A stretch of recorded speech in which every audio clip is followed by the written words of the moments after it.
Entonces vamos a continuar y estamos viendo, hoy vamos a ver estos dos puntos, ¿no? Sobre todo el punto número 5, el Espíritu Santo en el Antiguo Testamento y el Espíritu Santo en el Nuevo Testamento. Perdón. El Espíritu Santo en el Antiguo Testamento, eso fue lo que ya vimos, sí, ya lo vimos, pero vamos a darle un repaso, mis hermanos. Eso que están viendo ahí, traigo 2 copias ahí en mi mochila. Quien las quiera, pues ahí me dice, y ya si faltan más, pues ahí les hagan copias. Eso es en resumidas cuentas, mis hermanos. Primero, ahí donde estás, mi hermano, ahí estás bien. El Espíritu Santo, mis hermanos, actuó desde el Antiguo Testamento, ¿verdad? El hecho de que veamos una obra más fuerte del Espíritu Santo en el Nuevo Testamento no quiere decir que no estaba presente y que no hacía cosas o que estaba de manera inactiva en el Antiguo Testamento. Y entre ellos, mis hermanos, que el Espíritu Santo es quien les dio fe a los hombres del Antiguo Testamento. De hecho, en Hebreos marca toda una lista de hombres del Antiguo Testamento que están en la presencia del Señor, quienes tuvieron fe, que murieron en fe sin haber recibido las promesas, pero habiéndolas visto de lejos. También, mis hermanos, dale la que por ahí está abajo, mi hermano. La permanencia, del Antiguo Testamento era selectiva. Está del otro lado, hermano. Era selectiva. El Antiguo Testamento y temporal. Era selectiva y temporal, ¿no? Hablábamos de varias ejemplos, ¿no? Por ejemplo, estaba Primera de Samuel, del 16 al 12 al 13, donde está hablando de David, ¿sí? Donde Dios le habla a Samuel y le dice, úngele a este porque este yo lo escogí. Lo unge con aceite y es derramado el Espíritu Santo. También era temporal porque, por ejemplo, con el rey David, que está bajito de ahí, con el rey David, perdón, con Saúl, con el rey Saúl, la presencia del Espíritu Santo se apartó, ¿verdad? La presencia del Espíritu Santo se apartó. Dice en 1 Samuel 16:14, el Espíritu del Señor se apartó de Saúl y su espíritu malo de parte del Señor le atormentaba. Amén. Después también la obra del Espíritu Santo del Antiguo Testamento era capacitar para el servicio. Eso también lo veíamos. Samuel, si le puedes mover, ¿sí? Trata de ir acá junto conmigo, mi hermano. También los capacitaba para el servicio, ¿sí? El Espíritu Santo fue el que les dio la inteligencia, la habilidad, los talentos a ciertas personas específicas para construir ese primer templo, ¿no? Porque ahí nos educamos en la construcción del primer templo. Todo esto, mis hermanos, como se los dije el culto pasado, todo eso tiene una aplicación en nosotros. Todo esto, ¿sí? Y como se los dije, ¿va? El Espíritu Santo no desciende en nadie. Ningún cristiano tiene el Espíritu Santo nomás para estar de calientabancas. Nadie. Por otro lado, eso también nos enseña, mis hermanos, que mi trabajo, mi ingeniería, mi construcción, lo que sea que se dedique, dependemos del Espíritu Santo. Él es el que nos puede dar la inteligencia, la habilidad, el talento para que salgan las cosas, hermano. No somos nosotros. ¿Cuántas veces no hemos dado testimonio que le oré a Dios y ahí Dios me dio la inteligencia y me brilló lo que tenía que hacer? Muchas veces no ha pasado, mis hermanos. Entonces, el Espíritu Santo sigue trabajando de una manera muy, muy similar. Entonces, es el Espíritu Santo quien nos capacitó también en el Antiguo Testamento para llevar a cabo la obra, en ese caso del templo, ¿no? También hablamos de Moisés, de cómo Moisés necesitaba, ¿verdad?, un conjunto de personas que lo ayudaran a liderear. Y para liderear una congregación se necesita esa llenura del Espíritu Santo. Dios llenó a esos hombres del Espíritu Santo para que pudieran también liderear junto con Moisés. Cuando vemos los diáconos, que se escogen a los diáconos en el Antiguo Testamento, perdón, en el Nuevo Testamento, hablando de los diáconos de Esteban, Felipe y los demás que se mencionan, un requisito, ¿cuál era? Ser llenos del Espíritu Santo. Y aquí también eran llenos del Espíritu Santo. Entonces, mis hermanos, Dios no cambia, Dios es inmutable, ¿va? Las reglas siguen siendo las mismas. Sí, los requisitos siguen siendo los mismos. También, mis hermanos, de ahí, voy a aprovechar que estás ahí, dale más para abajo, ahí mero. El Espíritu Santo fue el que inspiró a los profetas, ¿va? El Espíritu Santo caía o era sobre los profetas para revelar los pensamientos divinos y capacitarlos para hablar en su nombre, ¿no? Cuando hablan los profetas, pues porque el Espíritu Santo hablaba, Dios lo usaba. Ahora sigue a la otra esquina, mi hermano, por favor. Ahí también hablábamos del Espíritu Santo en la creación, ¿no? El Espíritu Santo en la creación. En el principio el Espíritu se movía, recuerden que veíamos que se movía sobre las aguas. Bueno, esa palabra ahí también da la idea de como una incubadora, ¿no? Para traer orden, sustancia, o sea, existencia en sí misma, el ser, y luz a partir del desorden y de la nada. Génesis 1:2, Job 33:4. También recordamos que esta unción, no está ahí mi hermano, pero recordamos que esta unción del Espíritu Santo no era lo mismo que el don de nuevo nacimiento. Son dos cosas diferentes y aunque también era fe y también Dios se los daba, pues no era lo mismo, nosotros se iba a pasar hasta después de Cristo, ¿no? Muy bien, mis hermanos, ahora sí, aquí está el Zoom. Como les digo, esta la tengo ahí impresa, la tengo en mochila, quien quiera, pues ahí se me acerca al final, nomás traigo 2 copias. Espíritu Santo en el Nuevo Testamento, ahora sí. Y nomás lo estamos viendo superficial, hermanos, que si no, aquí nos estamos. Muy superficial lo estoy viendo. Ok. El Espíritu Santo en el Nuevo Testamento.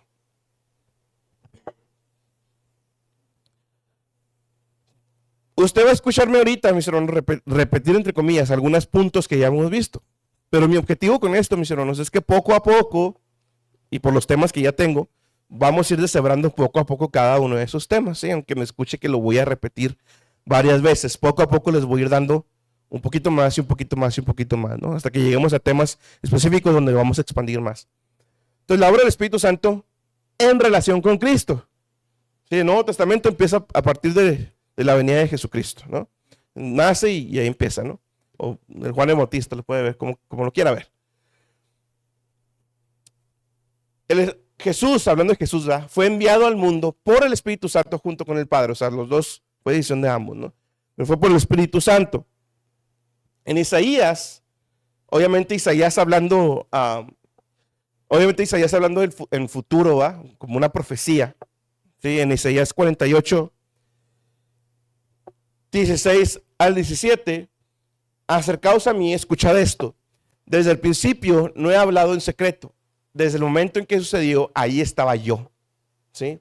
Y ahora me ha enviado el Señor Dios y su Espíritu. Así es el Señor, tu Redentor, el Santo de Israel, ¿no? Entonces, ahí Isaías hablando como en la manera de profecía, pero también directamente a ellos. Cristo, mis hermanos, como ya hemos estudiado la persona de Jesús, no tuvo su comienzo en Belén.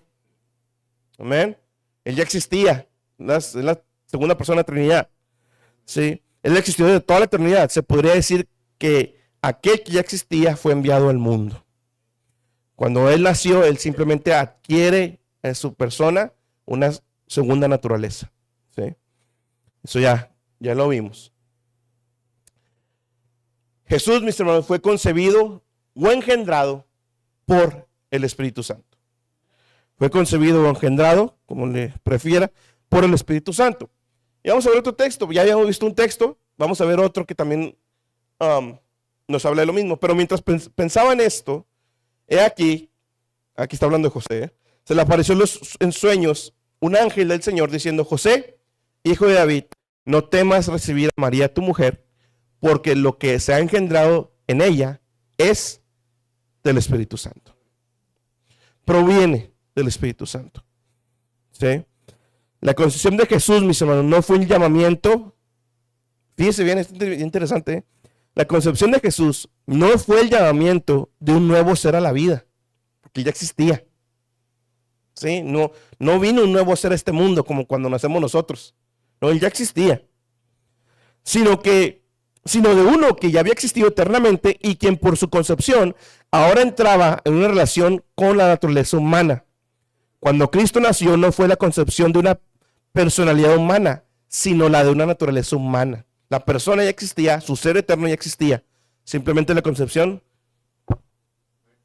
la unión hipostática se dio. ¿Sí? Y quien nació fue siempre, desde que nació, hermano, no sé, porque por ahí anda una energía, se llama nestorianismo. Desde que nació, Jesús fue 100% Dios y 100% hombre. En ningún momento se separan las dos personalidades, o en ningún momento son dos seres. No, o sea, desde que está naciendo, Jesús es 100% Dios y 100% hombre. Entonces, es complicado, claro que es complicado, pero por eso quedamos en energía, tratar de explicar cosas que salen fuera de las leyes naturales, mis hermanos. Pero bueno, entonces, hay solo una personalidad en Jesucristo, o sea, el eterno, que era y es el Hijo de Dios, pero dos naturalezas. Jesús, mis hermanos, fíjense bien, fue guiado por el Espíritu Santo al desierto para ser tentado. Los evangelios nos lo dejan muy claro, mis hermanos, esa realidad, de que fue el Espíritu Santo. Fue guiado por el Espíritu Santo al desierto para ser tentado. Jesús, lleno del Espíritu Santo, volvió a Jordán y fue llevado por el Espíritu en el desierto. Esto es después de que él es bautizado. ¿Sí? Fue llevado por el Espíritu en el desierto. Ahora, esa palabra que está ahí, mis hermanos, en el original, porque a veces parece como si fue un momento, como que el Espíritu Santo lo impulsó. De hecho, Marcos usa la palabra, está traducido en español como lo impulsó, como si fuera un momento en que nomás Jesús estuvo ahí y luego ya el Espíritu Santo se fue. Pero la palabra original que está ahí es esta. La traducción literal sería esa. Estaba siendo conducido. Lucas usa el tiempo, porque el verbo de ese es un verbo imperfecto, tiempo imperfecto, que indica no un acto momentáneo, sino un periodo de tiempo. ¿Qué quiere decir entonces? Que el Espíritu Santo no solo llevó a Cristo al desierto, sino que todo el tiempo que Cristo estuvo allí, el Espíritu Santo estuvo con él, guiándole y ayudándole a vencer las tentaciones. No nomás lo llevó a la prueba, sino que estuvo con él en la prueba, lo guió en la prueba y lo ayudó en medio de la prueba. Y lo confortó después de la prueba. Mis hermanos, eso también es para nosotros. Por eso les digo, toda la teología tiene una aplicación para nosotros. Esto también es de confort para nosotros. Porque el Espíritu Santo a lo mejor nos va a llevar a la prueba. Nos va a llevar a la tentación. Pero ese mismo Espíritu Santo que me llevó a la tentación y a la prueba, sí, que la permite Dios, o que me lleva a la prueba de alguna aflicción que pueda estar enfrente, bueno, ese mismo Espíritu Santo me va a guiar en medio de, me va a ayudar en medio de, y cuando salga victorioso, o no, el Espíritu Santo me va a confortar, o me va a disciplinar. Es una realidad también para nosotros, mis hermanos. ¿No es la que sigue, mi hermano? Ahí está. Bueno, eso es lo que le decía, ¿no? No solo el Espíritu Santo llevó a Cristo al desierto, sino que todo el tiempo que Cristo estuvo ahí, el Espíritu Santo estuvo con él guiándole y ahí se me fue, ayudándole a vencer las tentaciones. Lucas 4:14.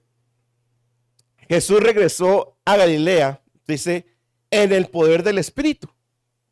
Esto después de la tentación, ¿eh? Y salió victorioso, dice, Jesús regresó a Galilea en el poder del Espíritu.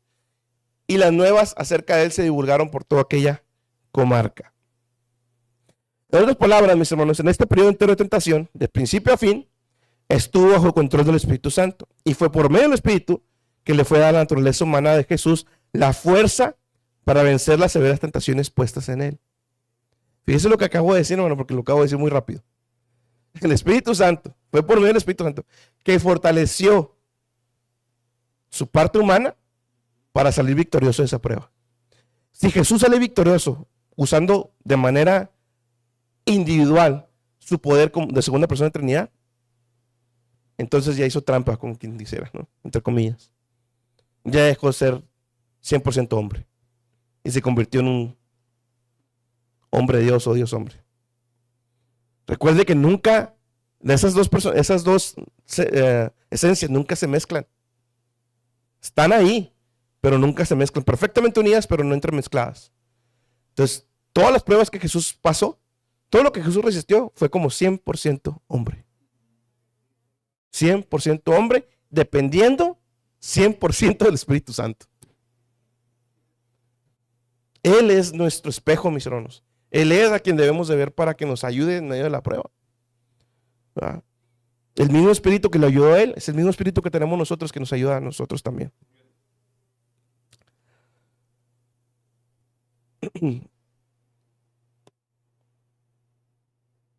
Vamos a ver ahora, ¿verdad?, en el ministerio de Cristo.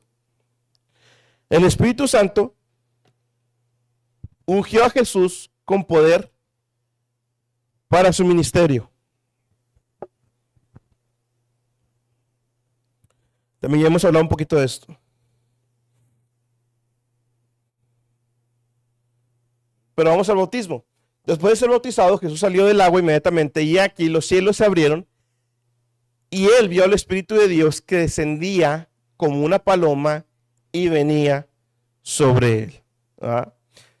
Ahí vemos el Espíritu Santo descendiendo ahí sobre él como paloma. He aquí se oyó una voz de los cielos. Y después el texto que leímos ahorita ya nos está diciendo que después de esto él fue lleno del Espíritu Santo. ¿Sí?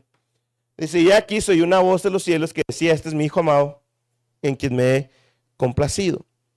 También, mis hermanos, la Biblia nos muestra, además que fue lleno, y que vemos una clara manifestación del Espíritu Santo ahí. La Biblia nos muestra que bajo el poder del Espíritu Santo, fue por el poder del Espíritu Santo, mejor dicho, que usó Jesús para la predicación, la sanidad y la liberación de demonios. Y todo eso nos lo dice Lucas, cuando Jesús está en la sinagoga.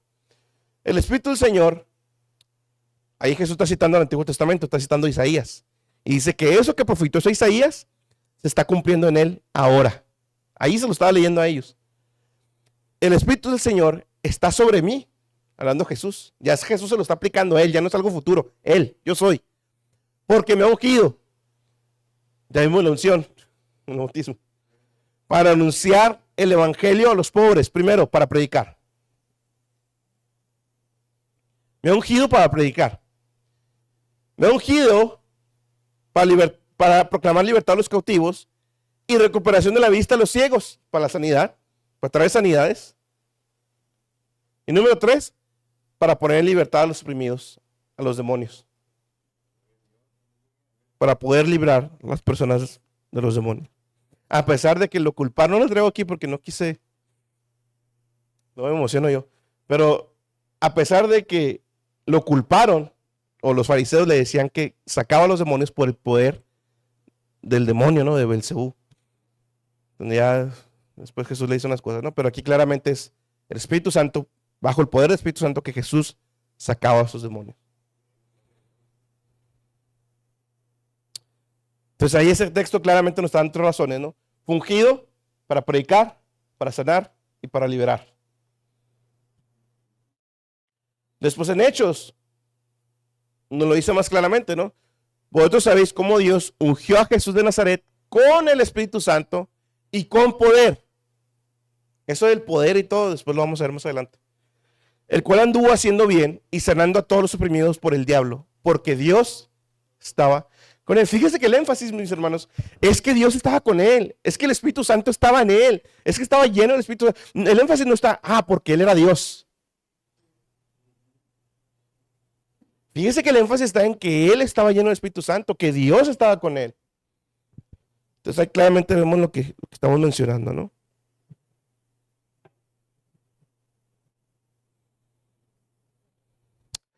Jesús, mis hermanos, fue levantado de los muertos por el poder del Espíritu Santo. Ya hablamos un poquito de eso en la resurrección. Fue levantado de los muertos por el Espíritu Santo. Pero si Romanos 8:11, pero si el Espíritu de aquel que resucitó a Jesús entre los muertos habita en vosotros, el mismo que resucitó a Cristo Jesús entre los muertos, también dará vida a vuestros cuerpos mortales por medio de ese Espíritu que habita en vosotros. El mismo Espíritu que resucitó a Jesús, es el mismo Espíritu que nos va a resucitar a nosotros y que habita en nosotros. Amén. ¿Dudas, preguntas?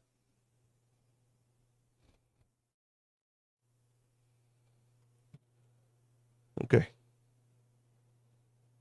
¿Listos? Vamos a cambiar de tema, Ahora sí. Ya hablamos de Jesús. Vamos a hablar de esa transición entre el Espíritu Santo con Jesús y ahora el Espíritu Santo con la iglesia. Amén. Vamos a ver el descenso y su estadía permanente. Ahora ya con su iglesia. Para eso vamos a leer Juan 14, 18 y 19. Jesús le hace una promesa a los apóstoles. Una promesa para todos. No os dejaré huérfanos. Porque se iba a ir. Jesús iba a morir, iba a resucitar y se iba a ir. Se iba a ascender. Iba a estar en la presencia del Padre. Hasta donde está ahorita. Pero entonces, pues obviamente que los apóstoles no querían que se fueran. Felipe, creo que fue Felipe. No, ya no me acuerdo. Alguien de ellos le dice, pues yo también quiero ir allá donde vas tú, y bueno, etcétera, ¿no? No os dejaré huérfanos. Un poco más de tiempo y el mundo no me verá más, pero vosotros me veréis, porque yo vivo, vosotros también viviréis. Entonces les da una promesa y lo más importante ahí es esto: no los voy a dejar huérfanos, voy a venir a vosotros. Oye, pero es el Espíritu Santo el que viene, ¿no? Sí, pero es Dios. Es lo que le digo, la complejidad de la Trinidad. O sea, sí, es el Espíritu Santo, pero también Jesús está diciendo, yo voy a venir con vosotros. Entonces, es Dios, ¿verdad? Pero la segunda persona, la tercera persona de la Trinidad. Esa palabra, mis hermanos, se cumplió fielmente, pues Jesucristo viene a nosotros a través del Espíritu Santo. Cuando somos salvos, mis hermanos, todos, todavía no estoy hablando, y he dicho eso de paso, ahorita se los digo, todavía no estoy hablando del bautismo del Espíritu Santo, todavía no estoy hablando de eso. Esto lo vamos a ver más adelante. Ahorita estoy hablando únicamente cuando somos salvos. Esa palabra se ha cumplido fielmente, pues Jesucristo viene a nosotros a través del Espíritu Santo. Cuando una persona entrega su vida a Cristo, porque el Espíritu Santo le cambió el corazón, es una nueva criatura, en ese momento el Espíritu Santo viene y habita en esa persona. La hace templo del Espíritu Santo. Pablo nos dijo que no sabéis que vosotros sois templo del Espíritu Santo. Amén. Entonces, el día de Pentecostés fue el día oficial. Fue el silbatazo oficial en que empieza la iglesia y empieza ese descenso permanente. Para que no se van a confundir, Pentecostés, yo sé que también ahí vemos los bautismos del Espíritu Santo, pero ahorita estoy hablando únicamente de ese pitazo de salida, donde ya viene el Espíritu Santo permanentemente en nosotros, en la iglesia. ¿Sí? Entonces, el día de Pentecostés, cuando estaban todos juntos orando, se dice que en un momento, vino un estruendo como un viento recio, fuerte que soplaba, y todos fueron llenos del Espíritu Santo. Hechos 2 del 1 al 2. Cuando llegó el día de Pentecostés, una fiesta judía, estaban todos juntos en el mismo lugar. De repente, vino del cielo un ruido como de una ráfaga de viento impetuoso que llenó toda la casa donde estaban sentados. Algo pasó ahí. No, del 1 al 2. Y luego, Hechos 2, del 1 al 2, y luego vamos al 4, versículo 4. Y todos fueron llenos del Espíritu Santo. Y comenzaron a hablar en otras lenguas, según el Espíritu les daba habilidad para expresarse. Eso lo vemos después. Mis hermanos, han pasado 20 siglos desde este día. Y el Espíritu Santo no se ha ido. Sigue en nosotros. Sigue haciendo morada en muchas personas todos los días que están siendo salvadas por el poder de Jesús. Y esta promesa sigue cumpliéndose. El Espíritu Santo sigue viniendo a morar en muchas personas. El deseo de Dios es morar con su pueblo. Y ahorita se los voy a mostrar con otras, con algunas tipologías, figuras del Antiguo Testamento. Pero el deseo de Dios, mis hermanos, siempre ha sido morar con su pueblo. Permanecer en nosotros. El Espíritu Santo, mis hermanos, vino sobre la iglesia, asentándose sobre cada uno de ellos, para estar aquí abajo, en la tierra, hasta la eternidad, que nosotros seamos llevados con Jesús. Cuando somos salvos, recibimos el Espíritu Santo una vez y para siempre, y no se irá de nosotros jamás. Jamás. Aunque sintamos que se va, no se va. Somos nosotros los que estamos fallando. Ahora fíjese bien, eso que acabo de mencionar, ¿no? Dios siempre ha querido morar con su pueblo. Es lo que le decía, ¿no? El deseo de Dios es morar con su pueblo y permanecer en nosotros. El deseo de Dios es morar con su pueblo y permanecer en nosotros. Ahora fíjese, el tabernáculo. ¿Cuál es el objetivo del tabernáculo? Morar en medio de su pueblo. Dios le dijo a Moisés que le hiciera un tabernáculo para morar entre ellos. En otras palabras, ¿se acuerda cómo vivía el pueblo de Dios en ese momento? Israel? ¿Cómo vivía? En tiendas. Amén. Alrededor. Como ustedes habitan en tiendas, quiero que me hagan una gran tienda, ¿no? Parafraseando. Y la pongo en el medio del campamento de Israel, porque yo voy a morar en ella con ustedes. Simplificándolo, ¿no? Es lo que Dios le está diciendo. Desde aquí, mis hermanos, vemos un deseo de Dios de morar con su pueblo. La palabra de habitar nos habla de ser vecino en hebreo. Es decir, Dios dijo, háganme una tienda así como la de ustedes, porque yo voy a ser su vecino. Dios pidió un tabernáculo para ser vecino de su pueblo, pero el nuevo pacto, Dios ya no es vecino. Se hace hombre y llega a ser parte de la humanidad. Dios en Cristo, no sé si lo puse ahí. Ahí está. Dios en Cristo se hizo parte de la humanidad, nació como un ser humano, por eso se le llama el Hijo del Hombre, y entonces ya Dios no es un cercano, alguien que está próximo, sino que es parte de la familia. Ya Dios quitó su tienda de al lado y se mudó dentro de nosotros. Se mudó dentro de nosotros. Entonces ya Dios no es un cercano, no es el vecino, no es el de enseguida. Nos adoptó parte de su familia y ya Dios quitó su tienda de al lado y se mudó dentro de nosotros. Dentro de nosotros está Dios.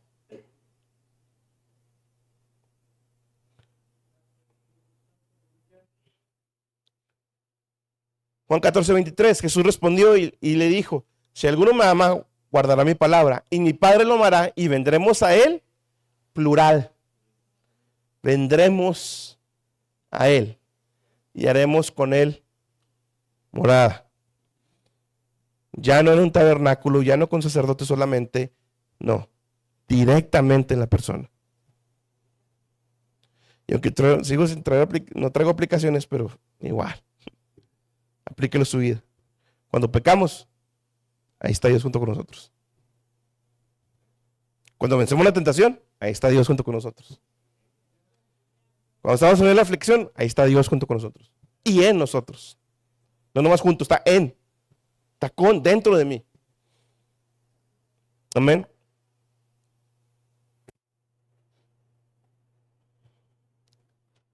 Fíjese esta progresión. El Padre nos dio el Hijo y con el Hijo nos dio su Espíritu.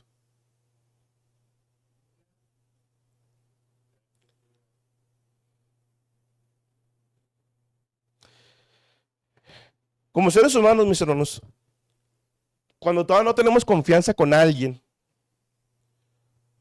pues sí, simplemente no tenemos esa confianza, sospechamos, no sé. Siempre vamos con cuidado con esa persona, ¿verdad? Porque no tenemos confianza, porque apenas la estamos conociendo, etc. Fue algo similar al antiguo pacto. Dios no se dio enteramente al antiguo pacto. Dios no había sido satisfecho por lo que se dio con cierta medida únicamente en el antiguo pacto, en el Antiguo Testamento. Mas cuando Dios queda satisfecho en el Hijo y ve que todas sus exigencias y estándares fueron cumplidos perfectamente, porque ahora había un representante perfecto, entonces Dios entregó completamente a su iglesia. Dios entregó completamente a la iglesia. El Padre dijo, yo ya no tengo por qué estar haciendo reservas, ni me tengo que cohibir para dar. Antes abrió la compuerta de los cielos y derramó su Espíritu Santo abundantemente, sin medida, por medio de Jesucristo.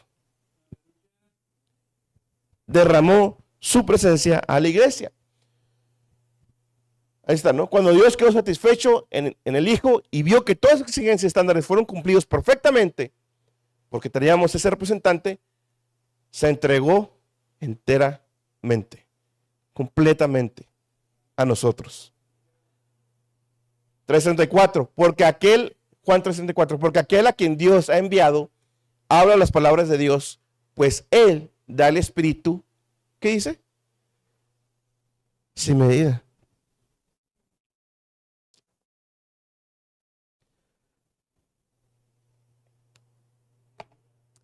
Voy a adelantar un poquito a lo que he estado leyendo. Por eso queda muy bien aquí, no me he dado cuenta. Hay gente que dice que el mover, el obrar del Espíritu Santo, las sanidades, el hablar en lenguas, los dones espirituales, ¿verdad? Cesaron. Ya no hay poder, ya no hay nada. Pero esa misma gente que dice eso, muchas veces enfatiza mucho la palabra de Dios. Pues sí, la palabra de Dios me está diciendo que Él da su Espíritu sin medida. Entonces, ¿ya dejó de darla sin medida? ¿Ahora sí se está midiendo? Como que no tiene mucho sentido.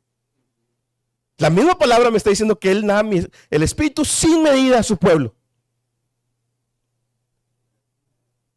Y no hay ningún texto de la Biblia que diga que después de los apóstoles lo empezó a dar con medida. Pero por otro lado, sí me dice que el Espíritu Santo, Dios lo ha dado sin medida. A todos nosotros. A su pueblo. Tito 3:6, 3:5-6, después voy a escudriñar más en eso. Hay un libro muy bueno que estoy leyendo. Tito 3:5-6, nos salvó no por obras de justicia que nosotros hubiéramos hecho, sino por su misericordia, por el lavamiento de la regeneración y por la renovación del Espíritu Santo. Está hablando del Espíritu Santo, y por la renovación del Espíritu Santo, Él, Dios Padre, derramó sobre nosotros abundantemente por medio de Jesucristo nuestro Salvador. No dice que hasta los apóstoles y después ya no lo derrama abundantemente. Es la palabra de Dios que está diciendo que Él lo derrama abundantemente. Por medio de Jesucristo. De Jesucristo. Entonces, nos dio a su Hijo Dios Padre y con el Hijo nos dio su Espíritu. Inmediatamente subió el Hijo, entonces envió su Espíritu y derramó toda la plenitud del Espíritu Santo sobre la iglesia. En la antigüedad Dios dio de su gloria, pero ahora nos dio su gloria. El Espíritu Santo con nosotros, no que ya somos gloriosos nosotros. No, el Espíritu Santo en nosotros, dentro de nosotros. En aquel tiempo Dios daba de su Espíritu, ahora Él nos dio su Espíritu. En aquella dispensación Dios nos dio de su Hijo, pero ahora nos dio a su Hijo. En el antiguo pacto Dios nos dio de sus promesas, pero ahora nos dio todas las promesas. Su Espíritu se acercó, pero ahora vino completamente. Antes andaba al lado, ahora está adentro.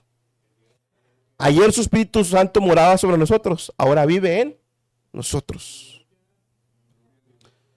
Y cuando Cristo regrese, estaremos ahora sin toda la plenitud completa. Apocalipsis 21, del 2 al 5.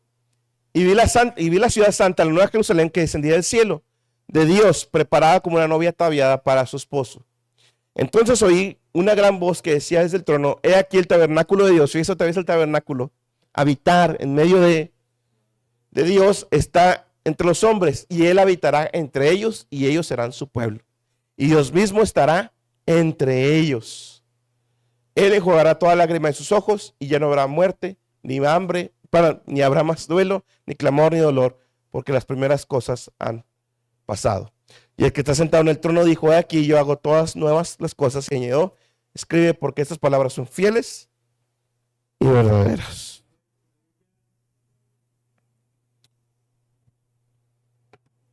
¿Preguntas? Muy bien. El espíritu de vida. Entonces ya vemos que esa transición, ¿sí? Vimos ya cómo el Espíritu Santo desciende. Esa transición, como le digo, hay una estadía permanente ahora en nosotros. Pero ¿qué pasa, mis hermanos, cuando somos salvos? Y apenas, esto, otra vez, como les digo, esto lo voy a volver a repetir y lo vamos a ver cuando veamos otros temas, pero vamos a ver una probadita desde ahorita. Estamos hablando del Nuevo Testamento en general. El espíritu de vida, fíjense bien. Cuando Dios creó a los seres humanos, o al ser humano, Adán, mejor dicho, Dios no creó una estatua inerte, ¿verdad? Como una figura de arcilla. Cuando Dios terminó de formar la figura hecha de polvo en la tierra, se inclinó para soplar en su nariz, para que la figura hecha del polvo de la tierra fuera un espíritu viviente. ¿Sí? Entonces me estoy yendo a Génesis otra vez. ¿Sí?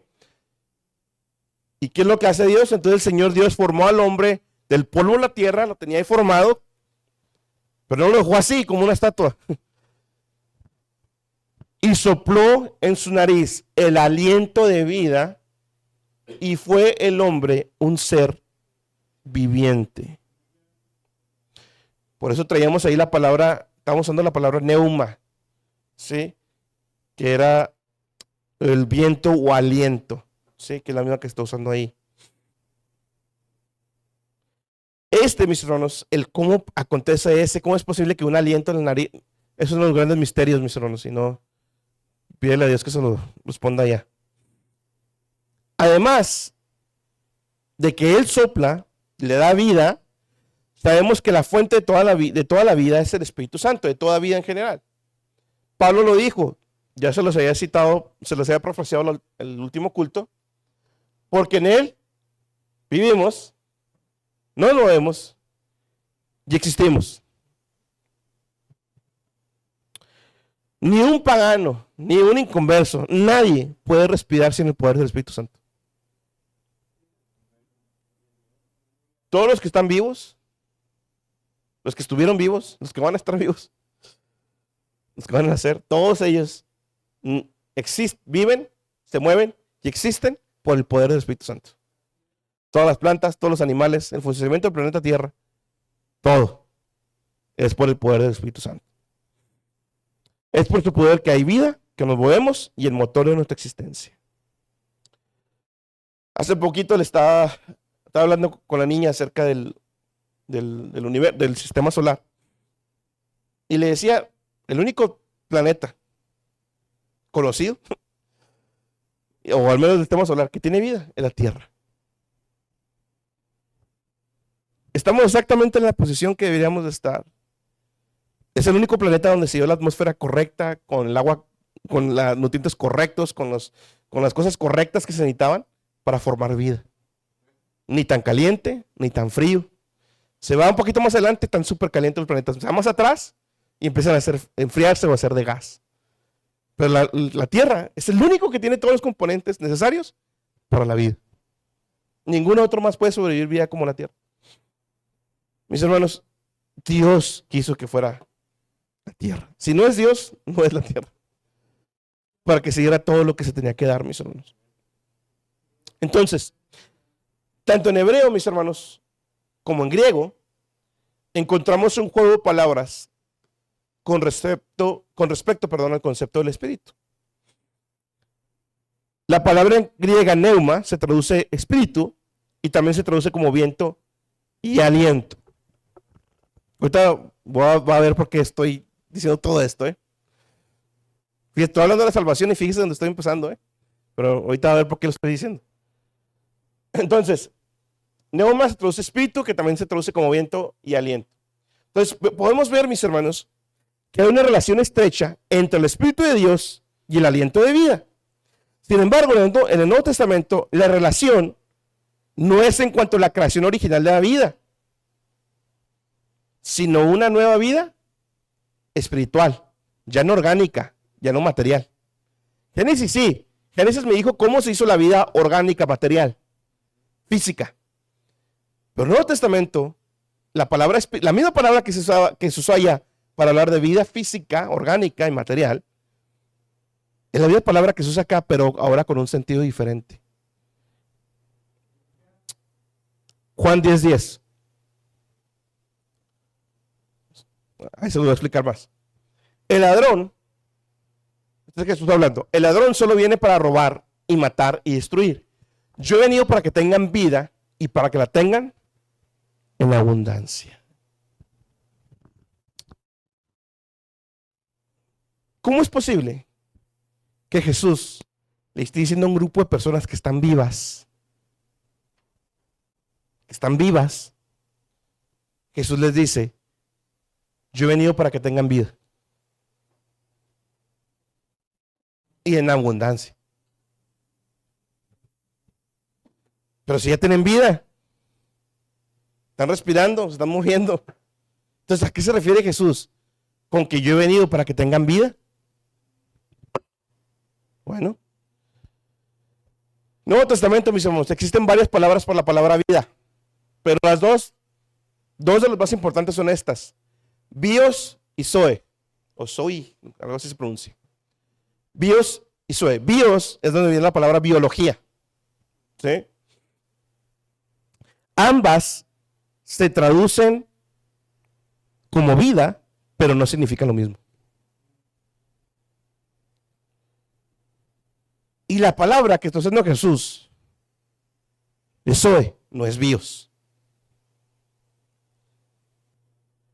Bios se refiere a la vida en su aspecto biológico, material o terrenal. Entonces, pero esto no es la palabra que Jesús está usando. Si Jesús hubiera usado esa palabra, pues está loco. ¿Sí? Porque ya estaban vivos. Pero Jesús no usó esa palabra. Usó la palabra zoe. Se refiere a una cualidad particular de la vida, a un tipo de vida especial. La vida espiritual. La vida espiritual. Esta última es la palabra que Jesús está utilizando. Jesús dirigió esas palabras a quienes estaban biológicamente vivos, pero espiritualmente muertos.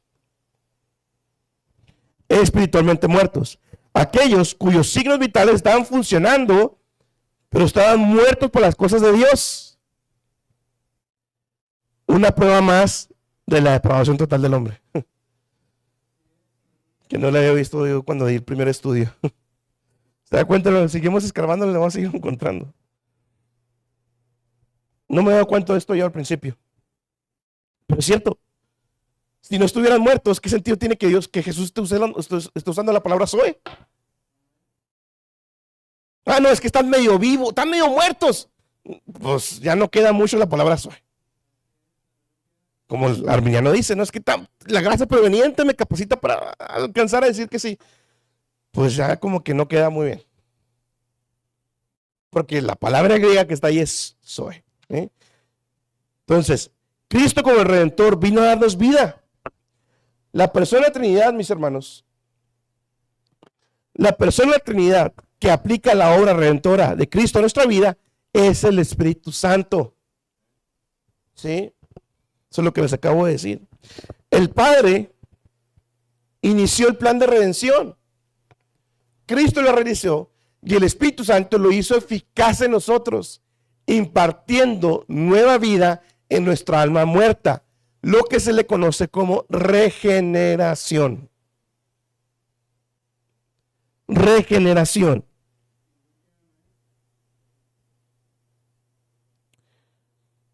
Ahora, ¿qué es la regeneración?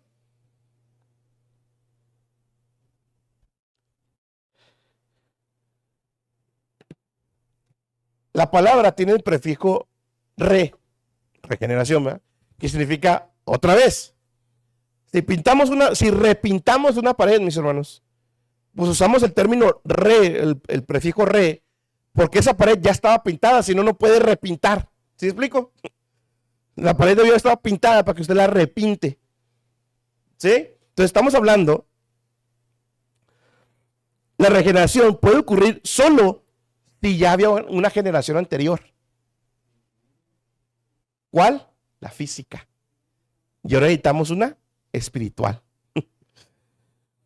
Esa primera generación es el nacimiento físico, pero ahora nacemos, espiritualmente muertos, en estado de corrupción. Eso es lo que a lo que Pablo se refería en Efesios capítulo 2, versículos 1 al 3.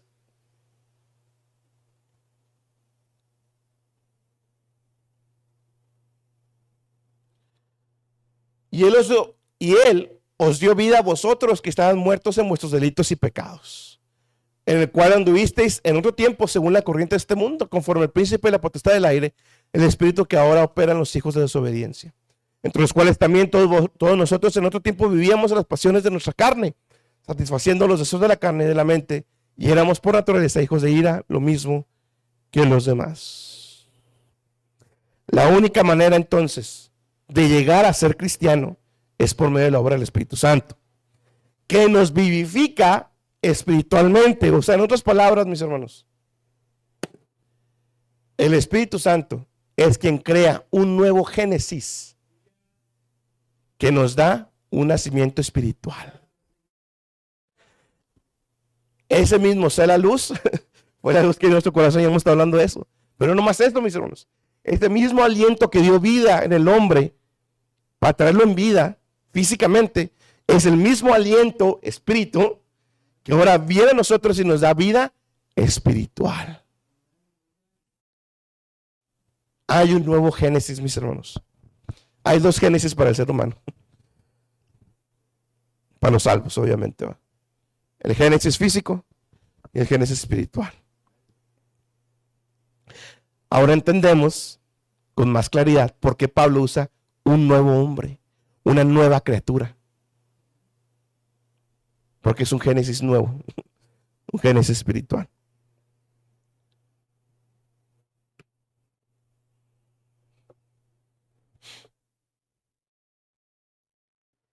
Ahora, ¿qué hay con esa frase? Ya, esto ya nos lo dijo nuestro hermano pastor hace poquito. ¿Qué se le pasó, hermano? Ahí se lo regresé.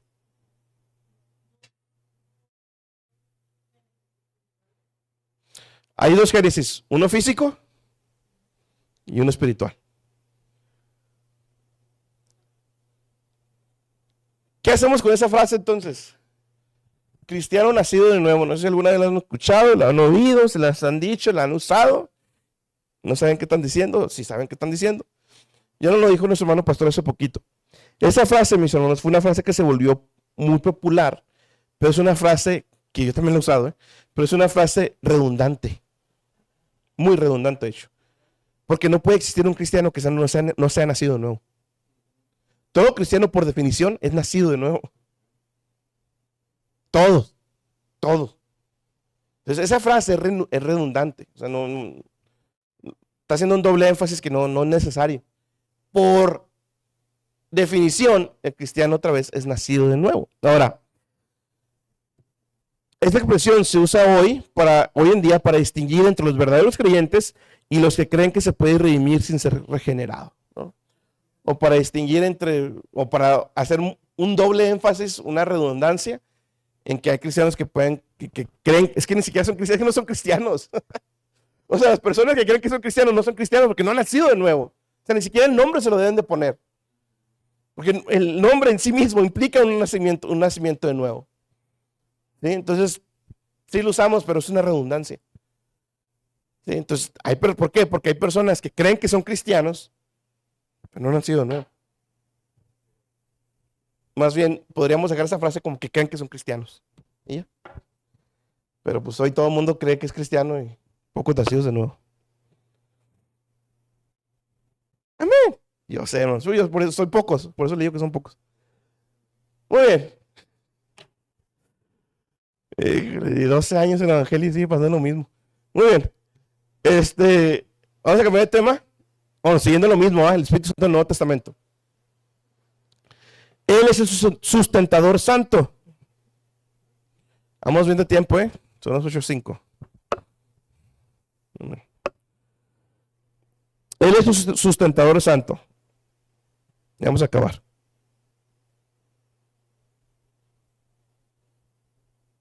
Fíjense bien. Así como vimos en Génesis, en la creación, que el Espíritu Santo incuba, hace que todos existimos, nos movemos, por Él vivimos. Bueno, si ya estamos hablando de que esa misma luz brilló en nuestro corazón, aquel que lo dijo, si ya estamos hablando que hubo un segundo Génesis en nuestro corazón, ¿quién cree que nos va a perseverar en nuestra vida? Nos va a incubar en él, el Espíritu Santo. Amén. El Espíritu Santo no solamente nos regenera, también es el principal sustentador de la vida cristiana. Él es quien nos moldea en conformidad con la imagen de Cristo y nos nutre para alcanzar la madurez espiritual. Todo eso que acabo de decir ahí lo vamos a ver más detallado en otros puntos que vamos a ver, en otros temas. No solo nos vivifica, sino que también nos guía. No sé si lo puse ahí. Ahí está. Bueno, me voy a dejar ahí un ratito. No solo nos vivifica, sino que también nos guía, influye, trabaja en el corazón de nosotros para que se produzca una verdadera transformación del carácter. Entonces, si el Espíritu Santo se encarga de llevar la planeta Tierra, que todas las cosas funcionen como deben funcionar, pues a nosotros también. Él se encarga de que nosotros seamos a la imagen de Jesús. ¿Sí? No somos robots, pero es un trabajo, responsabilidad del hombre y la soberanía de Dios, el trabajo del Espíritu Santo. Igual si no alcanza a escribir, me lo piden y se los mando. Como se les dije, no solo vivifica, sino que también nos guía, influye y trabaja en nuestro corazón. Tenemos para eso Filipenses 1:6.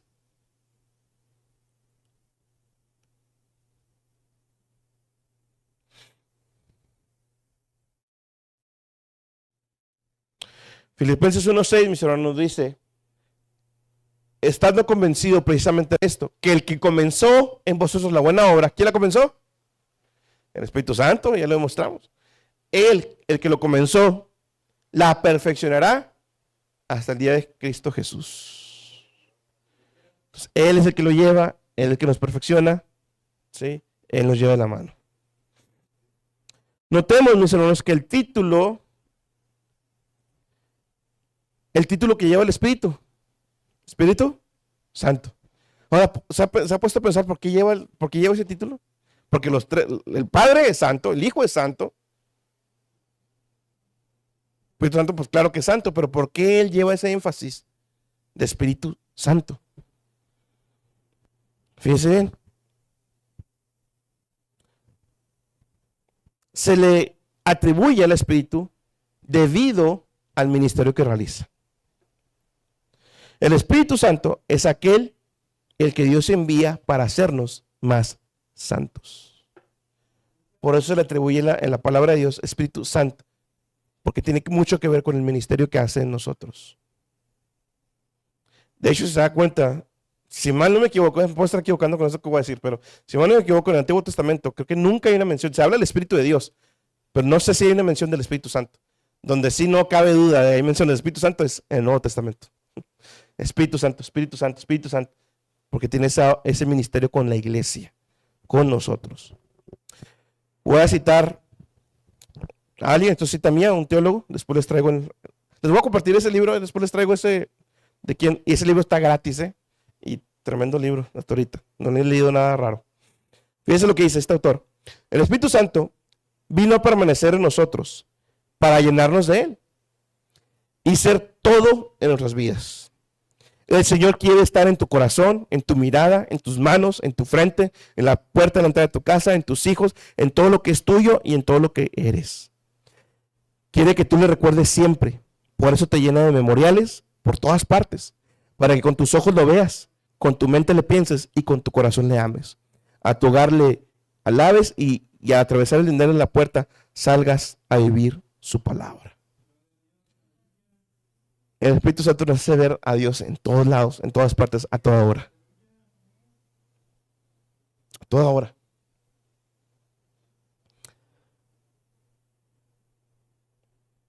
Yo no sé cuándo fue la última vez, mis hermanos, que iba hablando solo, entre comillas. Esos momentos donde no estamos orando, pero estamos hablando a Dios. Bueno, no estamos locos. No estamos locos. El Espíritu Santo está en nosotros y con nosotros. Amén. No estamos locos, aunque sí nos vean los demás, ¿no? Es el Espíritu Santo el que está ahí con nosotros.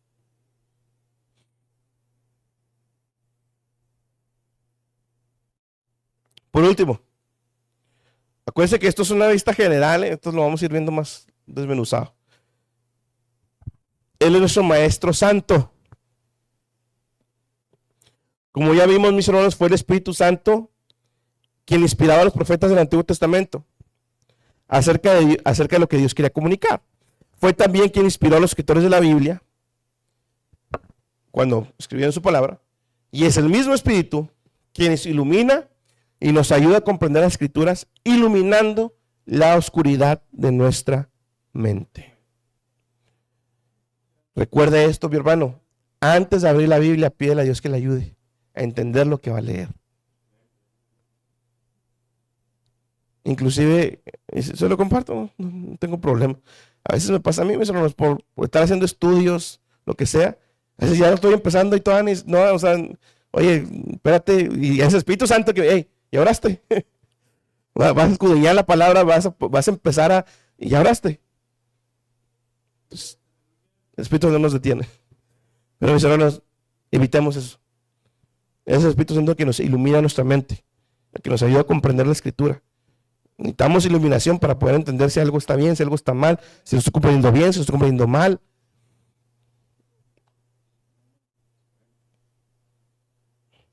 No quiere decir que sea lo último, porque para eso está el pastor, los maestros, para eso están. Pero, pídale a Dios que lo ilumine usted.